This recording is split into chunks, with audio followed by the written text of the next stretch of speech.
Hello everyone, welcome and welcome back to my another vlog. Sudeshna vlogৰ নতুন এটা ভিডিঅ'লৈ সকলোকে স্বাগতম জনাইছো আৰু আজি vlogটোত দেখা পাইছে মই ৰেডি হৈছো এফালে যাবলৈ আৰু ক'তনো যাব ভিডিঅ'টো হেকলৈকে যাব আৰু তেতিয়া হলে বলক ভিডিঅ'টো কন্টিনিউ কৰি গৈ থাকিম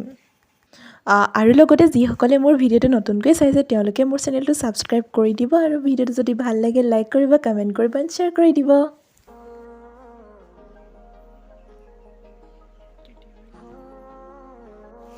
আমি আসলতে আজি আহিছো তিতাবৰলৈ যোৰহাটৰ তিতাবৰ মানে ভন্টিক হোষ্টেলৰ পৰা নিবলৈ আহিছো যেহেতু বিহু আৰু পূজা বন্ধ পৰিছে তাইক হোষ্টেলৰ পৰা নিবলৈ যাওঁ আৰু হোষ্টেল বুলি কওঁতে মোৰো স্মৃতি ৰোমন্থন হৈ গৈছে কাৰণ দুটা বছৰ আগত মইও থাকা হোষ্টেলখনলৈ যাব লৈছো খুব মিছ কৰো সেই দিনবোৰ ফ্ৰেণ্ডছখিনি মিছ কৰো লগতে হোষ্টেলৰ দিনবোৰ এটা দিন হেতু টাইমত আসলতে ভাবা নাযায় কেতিয়া হোষ্টেলৰ পৰা ওলাও কেনেকুৱা ফিল হয় কিন্তু যেতিয়া হোষ্টেলৰ পৰা ওলাই আহিলো এতিয়া সেইখিনি বহুত মিছ কৰো হেতু টাইমত আমি ইমানখিনি অনুভৱ কৰিব নোৱাৰো যেতিয়া ওলাই যোৱা হয় তাৰ পিছতে বেছি মিছ কৰি থকা হয় আৰু এতিয়া আহিছো কলেজলৈ মানে এতিয়া আহিলো হোষ্টেললৈ ভন্টিক লৈ যাব কাৰণে আৰু চকচোন এই ৰুমটোতে মই আছিলো মই আৰু লিজা আছিলো এই ৰুমটোত থাকা ৰুমটোত পঢ়া ৰুমটোৰ লগত ৰাতি শুৱা আমি পাতা কথাবোৰ আৰু কিছুমান আড্ডা আৰু এইখিনি বহুত মিছ কৰো আৰু কেতিয়াবা আমি এইখিনি মানে মিছ কৰো যে চকুৰ পানী ওলাই যায় আৰু এইখন হৈছে আমাৰ কলেজৰ নতুন গেট আৰু এইখন ইয়াত আসলতে নতুন কেম্পাছ হয়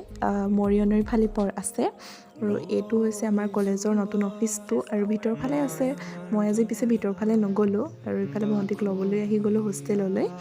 আৰু সেই আছিলে ৰুমটোলৈ আহি বেয়াও লাগিছে বহুত দুখ লাগি গৈছে কাৰণ নিজে থাকা হোষ্টেলখন এইখিনি জেগাখিনি প্ৰায় এটা বছৰ আছিলো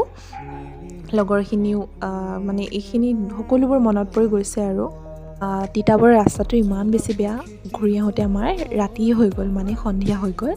আৰু ভিডিঅ'টোত কি দেখালো নাজানো কিছুমান বস্তু ৰাখি থলো কাৰণ হোষ্টেললৈতো সদায় গৈ থকা নাযায় কাৰণ ভন্টিক বেছিকৈ মা পাপাই গৈ থাকে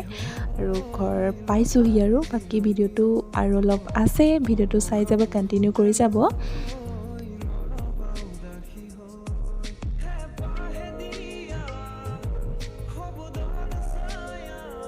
সন্ধিয়া ঘৰলৈ ঘূৰি আহি মই এতিয়া বনাব লৈছোঁ দুবিধ বৰফি আৰু এবিধ হৈছে বেচনৰ বৰফি আৰু আনবিধ হৈছে নাৰিকলৰ বৰফি আৰু প্ৰথমে মই যোগাৰখিনি আগতীয়াকৈ কৰি ল'লোঁ আৰু ভিডিঅ'টো শেষলৈকে স্কিপ নকৰাকৈ চাই যাব বলক তেতিয়াহ'লে মই প্ৰথমে বনাওঁ নাৰিকলৰ বৰফিখিনি তাৰ বাবে মই লৈছোঁ আমুল তাজা গাখীৰ আধা লিটাৰ লগতে একাপ চেনি যোগ কৰি গাখীৰখিনি উতলিবলৈ দিছোঁ আৰু গাখীৰখিনি বহুত সময় মানে একেবাৰে কমি যোৱালৈকে এটা ক্ৰিমি টেক্সচাৰ হোৱালৈকে আমি গাখীৰখিনি উতলাম আৰু এইটো একেবাৰে স্কিপ নকৰিব এইটো কৰিলে আচলতে বৰফিবিধৰ টেষ্টটো অলপ বাঢ়ে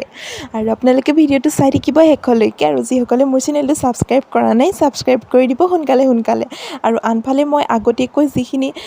নাৰিকলৰ শুকান পাউডাৰ বনাই ৰাখিছিলোঁ সেইখিনি আৰু অলপ পাউডাৰ কৰি ল'লোঁ এনেদৰে গ্ৰাইণ্ডাৰত দি আৰু এইটো আচলতে কৰিলে বৰফিখিনি খাবলৈও ধুনীয়া হয় আৰু বৰফিখিনি কাটিবলৈও দেখিবলৈও খুব ধুনীয়া হয় এই বৰফিবিধ বনাওঁতে আপোনালোকে ইয়াতে চুজিও এড কৰিব পাৰে নতুবা ইয়াৰ সলনি পিঠাগুড়ি ল'ব পাৰে আৰু মই ইয়াতে একো কেঁচা বস্তু লোৱা নাই আটাইখিনি গৰম কৰি লৈছোঁ নাৰিকলৰ গুড়িখিনি অলপ গৰম কৰি ল'লোঁ আনহাতে মই অলপ চুগাৰ চিৰাপো বনাই ল'লোঁ আৰু এতিয়া মই ঘিউ এড কৰি ইয়াতে পিঠাগুড়িখিনিও অলপ সময় ভাজি ল'লোঁ আৰু এতিয়া যিখিনি ৰাখিছিলোঁ নাৰিকলৰ পাউডাৰখিনি যোগ কৰি লগতে মই যিখিনি গাখীৰৰ ক্ৰীম বনাই ৰাখিছিলোঁ সেইখিনিও এড কৰি ধুনীয়াকৈ মিক্স কৰি ল'ম ইয়াতে মই আকৌ পিছত ঘিউ এড কৰিলোঁ প্ৰায় ডাঙৰ চামুচেৰে 5 চামুচমান আৰু ঘিউখিনি পিছত বেছিকৈ এড কৰিলে আচলতে ইয়াৰ গন্ধটো ভাল আহে আৰু এইখিনি কৰোঁতে মই কিন্তু গেছৰ পৰা আঁতৰাই ৰাখিছিলোঁ মানে গেছত যদি কৰোঁ এইখিনি বেছিকৈ হৈ যাব আৰু বেছিকৈ হৈ গ'লে আমাৰ বৰফিখিনি ৰাখিবলৈ দিগদাৰ হ'ব এতিয়াহে মই গেছৰ ফ্লেমটো ল' কৰি এইখিনি অলপ শুকুৱাই ল'লোঁ আৰু এইখিনি এনেদৰে শুকুৱাৰ পিছতে গম পাব যে আমাৰ বৰফিখিনি কাটিবৰ কাৰণে ৰেডি হৈ গৈছে আৰু এইখিনি এনেদৰে এখন থাল বা প্লেটত উলিয়াই এনেদৰে ধুনীয়াকৈ চেপ দি কাটি ল'ব নিজৰ আকাৰত আৰু সঁচাকৈ বৰফিখিনি খাবলৈও দেখাত যিদৰে ধুনীয়া খাবলৈ খুব টেষ্টি হৈছিলে আৰু এবাৰ ঘৰত আপোনালোকে ট্ৰাই কৰি চাব আৰু নিশ্চয় ভাল পাব একেবাৰে সহজ ৰেচিপি আৰু আনফালে মই বনালোঁ কেইপিচমান বেচনৰ বৰফি এয়াও একেবাৰে সহজ কেতিয়াবা মই আপোনালোকক ইয়াৰ ৰেচিপিটো দিম পিছে মোৰ ভিডিঅ' কৰা নহ'ল আৰু বাকী আপোনালোকে কেনেকুৱা পালে ভিডিঅ'টো চাই মোক কমেণ্ট কৰি জনাব আৰু যিসকলে বিচাৰে বেচনৰ বৰফিৰ ৰেচিপিটো মই বেলেগ এটা ভিডিঅ'ত ইয়াৰ ৰেচিপিটো ধুনীয়াকৈ দিবলৈ চেষ্টা কৰিম